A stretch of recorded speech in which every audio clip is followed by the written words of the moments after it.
just the arrow? Yeah. Or Yeah. space or- Either one, Okay. space or arrow. Sounds good. Yep. Oh no, that's yeah. All right, thanks, Michelle. Okay, gonna mix it up here a little bit. I don't have a ton of slides, just a couple to guide us. What I really want to do, I'll give a little bit of background on PAWS for those who may not have heard of it before, but really the reason I came out here for this meeting, and appreciate the invitation, is a call to action to the industry. And you know, might be a little flamboyant, might invite some critical feedback. So in my defense, before I go that route, I've been with NIA for about 2 years, in charge of building envelope that entire time, and had an opportunity about a year ago to take a promotion and move into a different area of the business, and it would have meant leaving building envelope. So I took that promotion, went over, decided that it wasn't nearly as interesting, and after about 3 weeks, took my demotion, took my pay cut, and came back to building envelope to try to solve some of these problems in market transformation for Windows. So I am an advocate for this industry, but you guys are missing out on an enormous opportunity. And that's what I'm here to share with you in just a moment. What I want to start off with is just real quickly, what is PAWS? And I'm not seeing it on the screen, so let me see if I can pull it up. Okay, so real quick, Michelle kind of covered this. So this is a really cross-industry, cross-functional collaboration. We have the sciences, we have RIOs like NIA, we have other organizations across the country like NIA that work in other parts of the country for market transformation. We have industry representatives, we have rating organizations, we work closely with Doug and EPA, did that to support Energy Star. So really getting input from a broad range of stakeholders. All of it is towards the goal of transforming markets to drive energy efficient Windows solutions for both primary Windows as well as attachment products in both residential as well as commercial applications. We also get into attachment products like blinds. We don't have a whole lot of activity going right there. At the end, there'll be a link to the website. You can learn a little bit more about the working groups that we have and the nature of the work that's currently underway, as well as what we want to do in the future. But really, for the rest of the discussion here, I want to point out that NIA's been in the market transformation business for 25 years. And if market transformation doesn't resonate with you, what that really means is our mission is funded by those 140 utilities that Michelle mentioned, is to go out and find opportunities to drive energy efficient products into the market. And we identify barriers, things that are preventing the market from taking up those products. We're funded by the utilities, not really for altruistic purposes, although that's maybe starting to change a little bit. But the whole goal here is to avoid having to invest in additional capacity. So avoid having to build power plants, having to avoid building extra transmission and distribution lines, all the things which drive up the cost of energy.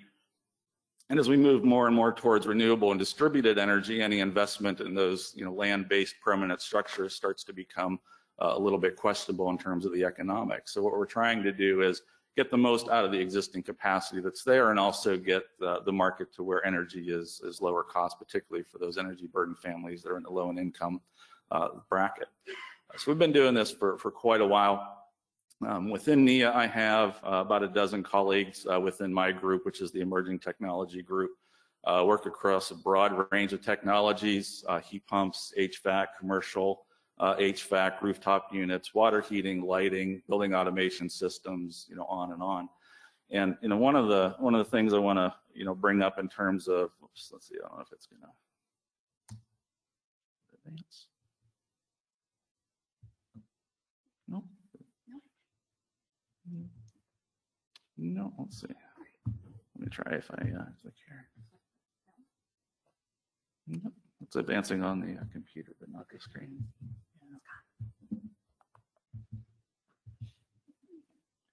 Let's try a presentation mode. I wonder if that'll.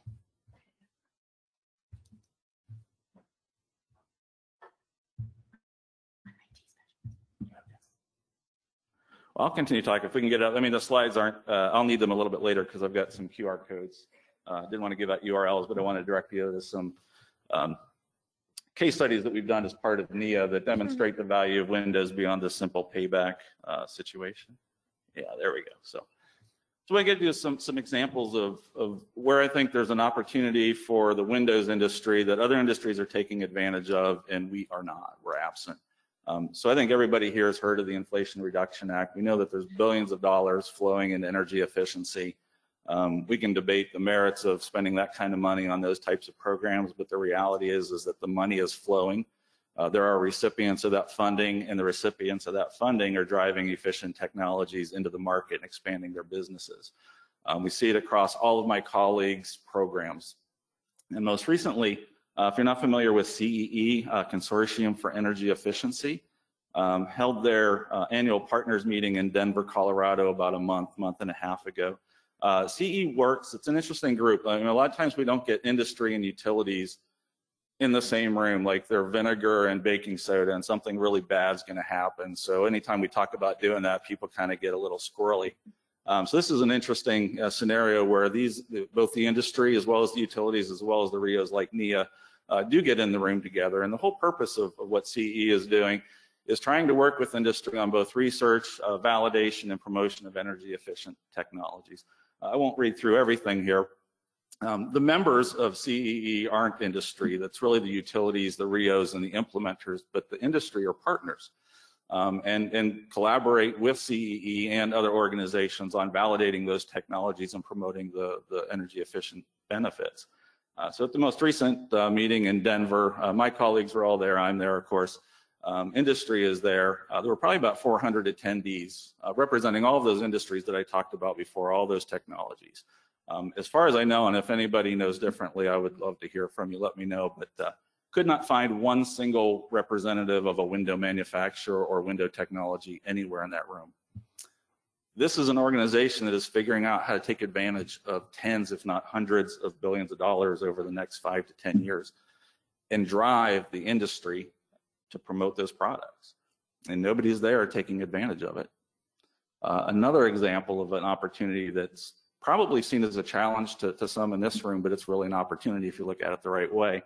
I think many of you know that Colorado recently passed legislation that mandates, Energy Star version 7 windows being installed in structures 3 stories and lower starting in January of 2026. So there's a couple ways to respond to that. We know that Energy Star is not a code program, it's an above code program. It's not the most aggressive above code level to hit. It's kind of the better and the good, better, best situation. So you have a state who's trying to address a climate crisis, and they're trying to get the industry to promote better windows. They're not going to wait for the industry to come and help them. They're going to mandate it. There's a lot of challenges with taking an Energy Star version 7 window and mandating that as required in residential new construction. Most of those challenges, if not all of them, have solutions, and the people that have the solutions are also in this room.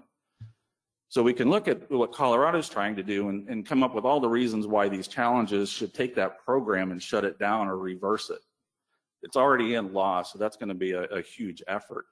The real opportunity is how can the industry get behind it and go, yep, there's some challenges, we've got some concerns, let's figure out how to work together and solve this problem and continue to support the promotion of Energy Star version 7 windows in Colorado. There's a lot of other examples, and in the interest of time, I don't want to take from Doug because I know he's got a lot of good information to share.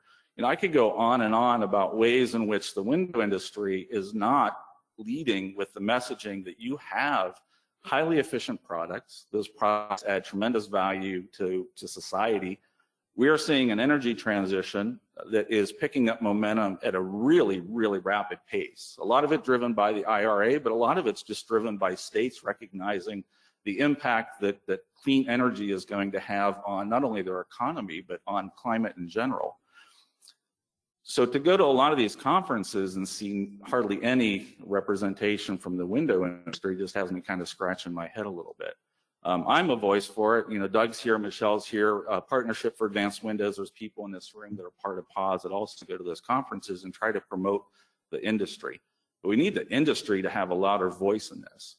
I know that NFRC can't advocate for policy. We heard that earlier in the week, but we have organizations like WDMA who can help us advocate for policy, and we should be thinking about strategies to get up on the hill. Because when we go to DOE and we say we want funding for windows and we want more rebates for windows, there's not enough rebates, there's not enough financial incentives coming out of the IRA for windows. What we get is they're too expensive. And we go, why do you think they're too expensive? And a lot of times the answer is because the industry itself is telling us that they're too expensive. Own personal experience, getting windows for my house, go out, get 3 bids. I say I want triple pane windows. I want to get the maximum rebate for Energy Trust of Oregon. I want that maximum rebate.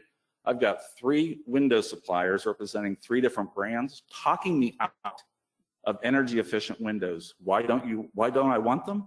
Because they're going to give me 3 bids and they know that it's going to be a competitive situation. They don't want to be more expensive than their competitor. So I don't even get an efficient window bid when I'm asking for one. That is the wrong messaging. And I don't want to tell people how to run their business because I've been in your business, different industry, but same context. So you've got business models, but there's an opportunity to educate your suppliers about how to sell and promote efficient windows when it makes sense. Last thing I'll kind of mention, if I can advance the slides. When we get up in this cost discussion, a lot of it's based on a really simple analysis of the payback. How much does a more expensive, more efficient window cost? How much energy is it going to save? And we all know it's kind of challenging. Building envelope in general is challenging, and windows are even more challenging for a number of reasons, not the least of which is installation. So we have to shift the discussion about cost effectiveness from a simple payback analysis to something a little more sophisticated.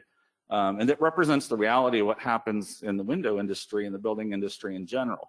I'm not going to play the videos. We don't have time to do that, but I want to kind of highlight 2 case studies that are part of NIA's work. The first one a little less so, the second one more directly.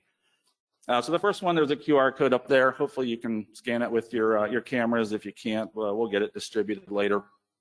But Christine Williamson was a speaker at the Build Right Northwest conference in Portland. I think this was back in April or May of this year. So this is a conference really about the most advanced green building techniques taking place in the Northwest. And this particular video was not a highlight of her particular talk, although she referenced it in the presentation. But what is it's talking about why glazing is more important than insulation in certain situations, particularly in new construction. All right, and a lot of times we hear that insulation is what makes a bigger difference. It's a bigger percentage of the overall envelope. But it's a really good science-based approach using relatively simple math that explains how a relatively small improvement in R value or U value of the window is much more important than a bigger change in R value of the insulation. And that's because the insulation is so good right now that bumping it up a little bit doesn't really get you a whole lot. If you make a small change in the worst performing element of the envelope, it has a big impact on the overall U value of that envelope. Really good video. Highly recommend taking a look at it. If you're on the way to the airport, need a little something to do, it's good 9-minute spend.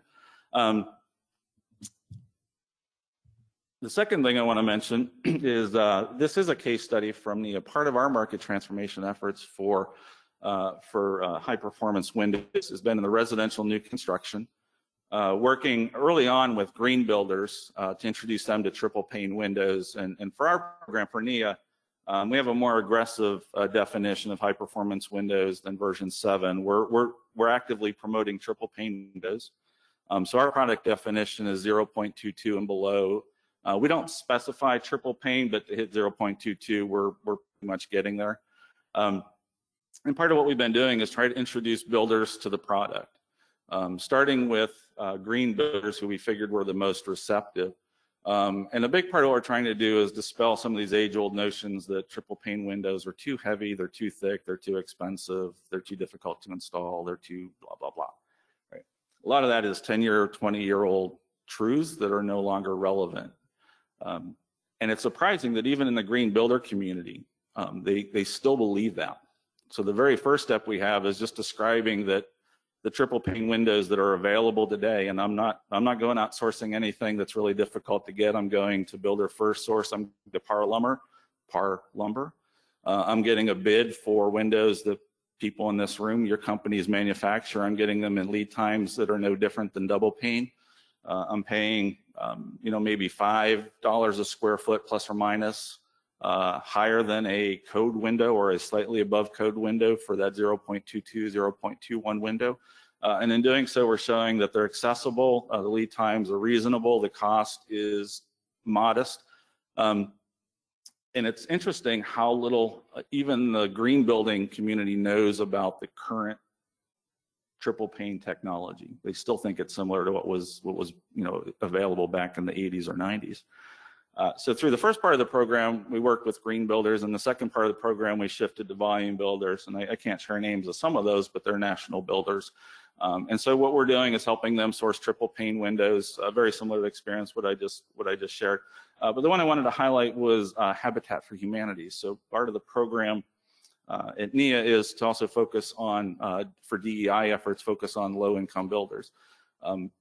Part of that's for DEI reasons. Part of it's really because if you can show that a low-income builder can affordably include high-performance windows in their buildings, there's no reason that a performance builder, an above-code green builder, or a national builder can't do it.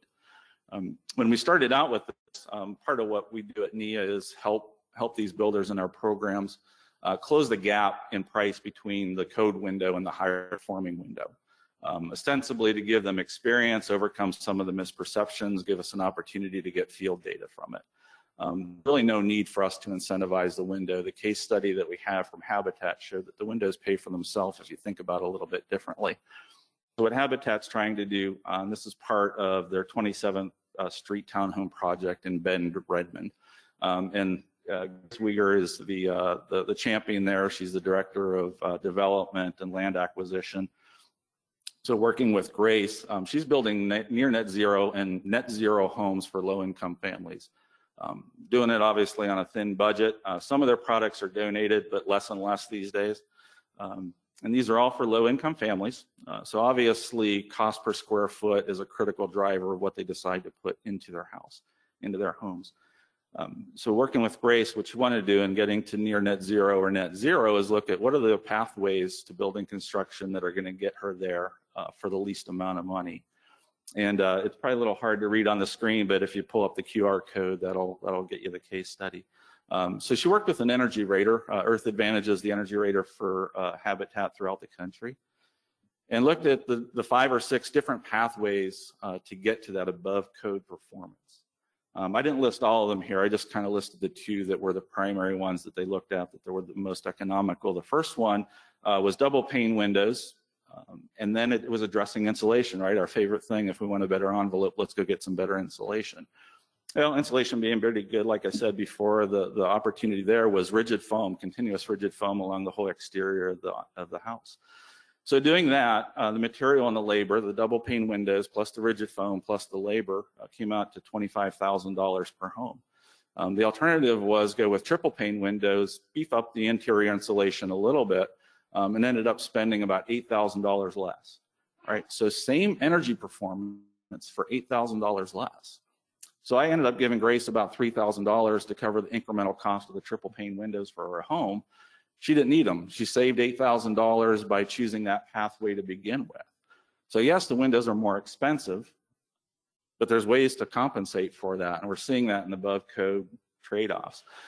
So the call to action for the industry is to get back to your business development people, get back to your marketing people, and I know this is a bit more of a technical audience, but we're happy to engage with them. And there are creative ways to address this problem of windows being more expensive. They're more expensive than a code window, but they are a better choice in a lot of ways economically and environmentally if you look at it a little bit differently. And then while I was sitting here and Michelle was talking, just found out that Grace won a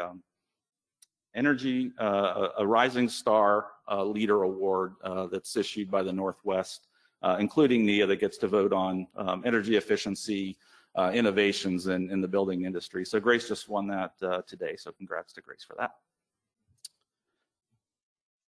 And I think that's it. I could keep going.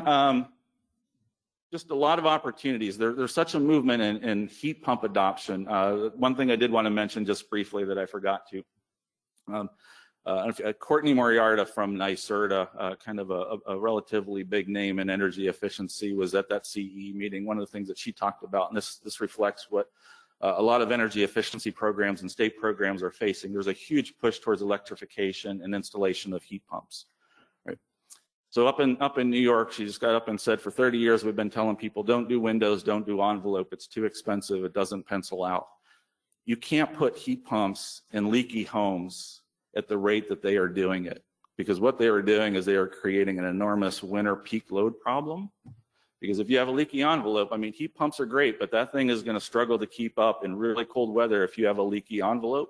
And it's shifting the peak power that the plants have to generate from midday to in summer to earlier in the morning or late in the afternoon when families come home and crank things up and start running it. So they have an entire cohort of buildings that can't put heat pumps in until they first address the envelope. So there's other opportunities. Those are 3 out of probably 10 that I could talk about today, but just illustrate the opportunity that's out there. And the industry has a big opportunity to start thinking about how do you integrate that into your go-to-market strategies and start taking advantage of the billions of dollars that are flowing to help utilities as well as the state energy offices pursue those programs. Website is up there for PAWS if you want to learn a little bit more. There's 2 emails. One is the general one for PAWS. You can email us there. If you want to email me directly, my email is up there as well, and I'd welcome any input, criticisms, feedback, interested in helping you also sell more efficient windows. So, any questions?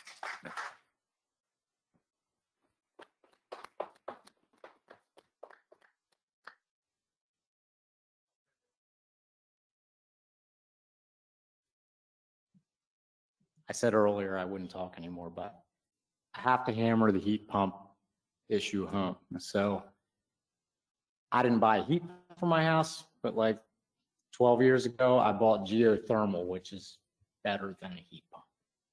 And the first thing I was told was, it's really not going to work with those single pane windows you have in your house.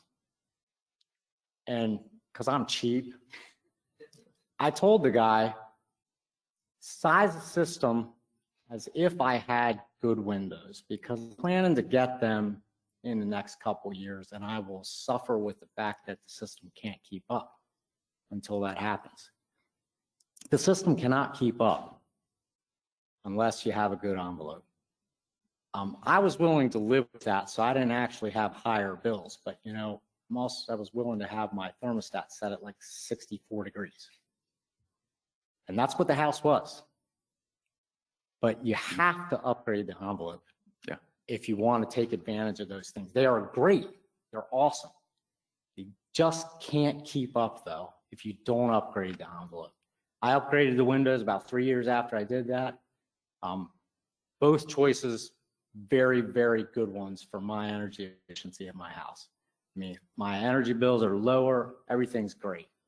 But those 2 years before I upgraded the windows, wasn't the most comfortable house, wasn't the most comfortable one before I did any of that either. So I was willing to live with that, but you really have to take advantage of heat pumps, you have to upgrade the envelope. I mean, it's a necessity. It's not like we're talking about it in theory. It has to be done. You know, you will either be cold or you will be cranking up your thermostat to offset the fact, because those systems work slower. Yeah. They assume the temp change in the house isn't going to be radically different. I mean, my geothermal, it's an air changes kind of system. It might take it hours to push it up. Once it gets there, it can hold it there without having to run, but it takes hours to get there, whereas conventional systems like give you a huge blast of, you know, like 150-degree air that changes everything kind of away. Heat pumps, geothermal, it's a lower, it's like, hey, the air temp difference is 10 degrees. You got to switch it all over a lot, so it takes a while. Yeah. Furnaces, I mean, it's a brute force method of heating, and it can overcome the worst of envelope. You could keep your windows open and still heat your house in the winter in a lot of climates. Yeah, but to that point, I mean, the envelope first strategy is being expressed by organizations who have historically said envelope never, right? So you've got tailwinds. There are people out there that want to work with you. And I think if the industry just says we're interested in figuring this out, at least where it makes sense, you're going to have a lot of support from utilities who are struggling to figure out. I mean, this isn't even we want to go do this. In some cases, there is climate policy in jurisdictions and regions and in states that are mandating that buildings improve their building envelope, or at least hit energy use intensity targets or greenhouse gas intensity targets. And if they don't, they're going to get fined. And you can look, I mean, the data is online. We can go look at the data in Energy Star Portfolio Manager. Some of the states have their own databases. You can go in there and look at how bad these buildings are And there is zero chance that you can heat pump your way or LED light your way to meeting those targets. And so they're going to be on the hook for fines. You have to address envelope. So anyway, a lot of support for your products. And I don't think it's going to take much other than the industry saying, we want to get behind this. How do we play? How do we plug into what's going on? Groups like NIA can help you. And I'll leave it at that and turn it over to Doug. Thanks. Thanks, Rick.